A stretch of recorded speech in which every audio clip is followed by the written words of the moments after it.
Hello and welcome guys, data spend channel में आपका बहुत बहुत स्वागत है। तो आज हम बात करने वाले हैं एक ऐसी वैकेंसी के बारे में जिसका बहुत सालों से मध्य प्रदेश का युवा इंतज़ार कर रहा है और अभी तक बस इंतज़ार ही कर रहा है। तो ऐसा क्यों बोल रही हूँ, तो हम बात कर रहे हैं MPSI की वैकेंसी के बारे में। जी हाँ, तो 2017 से ये वैकेंसी नहीं आई है, जब मैं 10th क्लास में थी, समझ रहे हो आप। तो जब मैं 10th क्लास में थी तब से वैकेंसी नहीं आई है। नाउ अभी मेरा PG कंप्लीट हो गया है, तो अभी तक भी ये वैकेंसी नहीं आई है। पहले मैंने सोचा था 12th के बाद कि मैं पुलिस में जाऊंगी तो SI वैसाई की तैयारी करूंगी, तो तब से करते करते करते मेरा पोस्ट ग्रेजुएशन कंप्लीट हो गया, पर अब तक MPSI की वैकेंसी नहीं आई है। तो सबसे पहले तो ये बहुत बड़ा सवाल है सरकार पे। मध्य प्रदेश की शिवराज सरकार जब थी वो बोल बोल के चले गए कि हाँ पुलिस की वैकेंसी आएगी आएगी, मतलब MPSI की, पर वो भी सिर्फ अनाउंसमेंट करते रहे। देन मोहन यादव जी अभी कब से बोल रहे हैं कि हाँ 500 पदों पे 700 पदों पे पुलिस की वैकेंसी आ रही है। ये करते करते ये 2025 तो पूरा मेरे को हर महीने के हर सप्ताह न्यूज़पेपर में एक कटिंग आती है कि मध्य प्रदेश में पुलिस की भर्ती कांस्टेबल की और SI की बस होने ही वाली है, बस आने ही वाली है। और अभी कुछ माह पूर्व आपने देखा होगा कि इन्होंने वो भी विंडो भी दे दिया था कि जुलाई में होगी, पर अभी हाल ही में ये खबर आई है कि ये जो एग्ज़ाम है इसको कैंसिल कर दिया गया है अभी फ़िलहाल के लिए। क्योंकि अभी एक्चुअली प्रॉब्लम क्या है ना, मैं आपको बता दी हूँ कि को ये तो मालूम ही होगा कि किसी भी विभाग से अगर वैकेंसी निकलती है, जैसे कि ये पुलिस विभाग से थी, तो जब वो कितने सीट खाली हैं विभाग वाले व्यापम को ESV को भेजते हैं मांग पत्र। जो उन्होंने ESV को मांग पत्र भेजा था मार्च अप्रैल के समथिंग में, तो ESV ने उस पर काम किया, रूल बुक बनाई, नोटिफिकेशन निकालने की तैयारी शुरू की। फिर ESV को एकदम से ध्यान आया कि रुको, इसमें तो इन्होंने पोस्ट डिवाइड ही नहीं की है कैटेगरी वाइज की OBC को कितनी देनी है, जनरल को कितनी देनी है, ST SC को कितनी देनी है। तो इस वजह से फिर वापस से ESV ने अब फाइल भेजी पुलिस मुख्यालय को कि आप हमें डिसाइड करके बताइए, डिवाइड करके दीजिए कि कितनी कैटेगरी पे कितनी पोस्ट है, फिर उस हिसाब से हम नोटिफिकेशन आउट करेंगे। तो इस प्रोसेस को होते भी अभी मैंने पढ़ा था कि 1 महीना हो चुका है पुलिस मुख्यालय को फाइल भेजे हुए, अब तक वहाँ से कोई भी रिस्पांस नहीं मिला है। तो आप समझ सकते हैं कि हमारी सरकार जो दावे करती है रोज़ न्यूज़पेपर में, वो किस तरीके से बच्चों के भविष्य के साथ ये लोग खिलवाड़ करते हैं कि हाँ बस आने वाली है, वैकेंसी आने वाली है। वहाँ पे पता चल रहा है कि फ़ाइल अभी तक पहुँची ही नहीं है।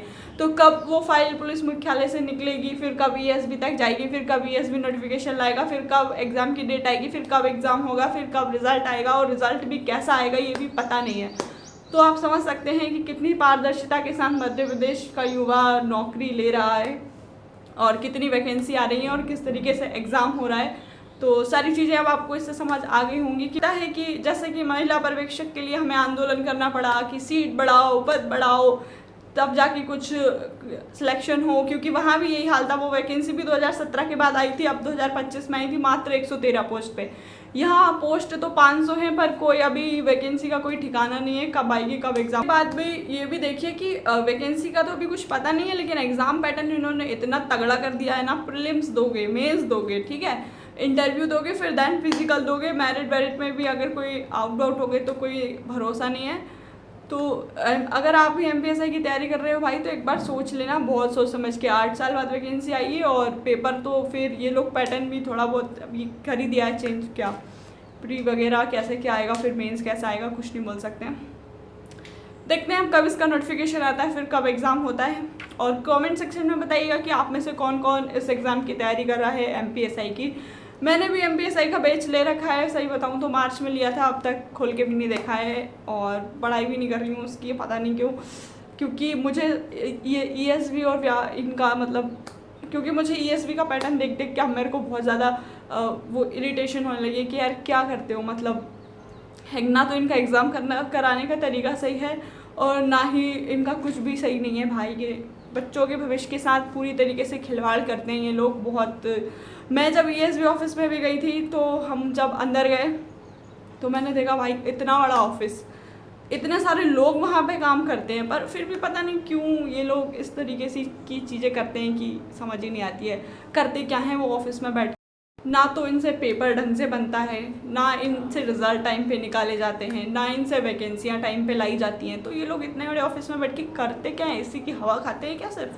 समझ ही नहीं। और इनके खिलाफ बोल दो तो इनको बुरा भी बहुत जल्दी लग जाता है। भाई ये लोग वीडियो देखते हैं वहाँ पे जाके, जब अभी हम आंदोलन में गए तब पता चला कि ये सबकी वीडियो भी देखते हैं, तो समझ जाओ आपकी। तो बस यही चीज़ें थी सारी कि मैंने कल ये न्यूज़ पढ़ी तो मुझे लगा कि इसकी अपडेट देना चाहिए, क्योंकि बहुत सारे लोग ऐसे हैं जो अपने, जैसे MPPSC के भी बहुत से बच्चे ऐसे हैं जो सोच रहे हैं कि जुलाई में इसका एग्ज़ाम हो जाएगा, फिर प्री निकलेगा तो देखेंगे मेंस वगैरह। तो अभी इसका प्री का भी कोई ठिकाना नहीं है। मुझे लगता है वो करवाते करवाते सितंबर अक्टूबर लगा ही लेंगे, और फिर मेंस आते आते वही जनवरी फरवरी कर देंगे। रिजल्ट निकालते निकालते फिर वो इंटरव्यू करते करते वो पूरा 1-1.5 साल का प्रोसेस आराम से लेंगे, और फिर बोलेंगे कि हमने मध्य प्रदेश में 1 लाख 500 युवाओं को दी है सरकारी नौकरी, जो कि मैं अभी कुछ टाइम से बहुत ज़्यादा सुन रही हूँ न्यूज़पेपर में कि 1 लाख भर्तियाँ हमने दे दी हैं। तो बस यही है, वीडियो को लाइक कर देना, चैनल को सब्सक्राइब कर लेना। Thank you so much video को पूरा देखने के लिए।